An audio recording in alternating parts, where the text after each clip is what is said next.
Hello বন্ধুরা, আসসালামু আলাইকুম। আশা করছি আল্লাহর রহমতে আপনারা সকলে ভালো আছেন।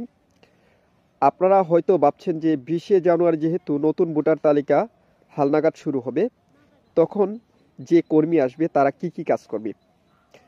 20শে জানুয়ারি যখন তথ্য হালনাগাদ শুরু হবে, তখন যে কর্মী আসবে তারা নতুন ভোটার তালিকা সংগ্রহ করবে এবং যারা নামের সংশোধন করতে চায় এই বিষয়গুলো তারা আবেদন গ্রহণ করবে।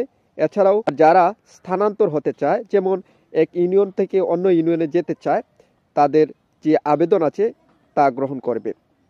একটি ফর্মের মাধ্যমে তারা আবেদন গ্রহণ করবে। অবশ্যই আপনারা যে ইউনিয়ন পরিষদে যেতে চান আপনারা সিদ্ধান্ত নিয়ে রাখবেন এবং পর্যাপ্ত পরিমাণ ডকুমেন্টস সংগ্রহ করে রাখবেন।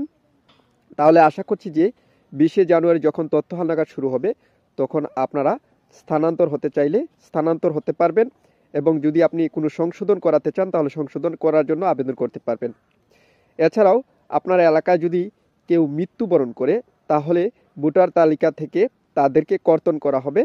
এই বিষয়গুলো আশা করছি যে আপনারা বুঝতে পেরেছেন যে নতুন তথ্য হালনাগাদ মানে কি, 20শে জানুয়ারি থেকে যে তথ্য হালনাগাদ শুরু হবে এর কাজ কি, আশা করছি আপনারা বুঝতে পেরেছেন। আপনারা যদি স্থানান্তর হতে চান তাহলে অবশ্যই পর্যাপ্ত পরিমাণ ডকুমেন্টস সংগ্রহ করে রাখবেন। আর এই ভিডিওটি যদি আপনাদের কাছে ভালো লেগে থাকে তাহলে অবশ্যই লাইক, শেয়ার, কমেন্ট করতে ভুলবেন না। আপনার বন্ধুবান্ধবের সাথে এই বিষয়টি শেয়ার করার জন্য অবশ্যই আমাদের ভিডিওটি আপনার বন্ধুবান্ধবের সাথে শেয়ার করবেন। সকলে ভালো থাকবেন, সুস্থ থাকবেন, সর্বদাই আমাদের সাথেই জুড়ে থাকবেন। দেখা হবে পরবর্তী ভিডিওতে।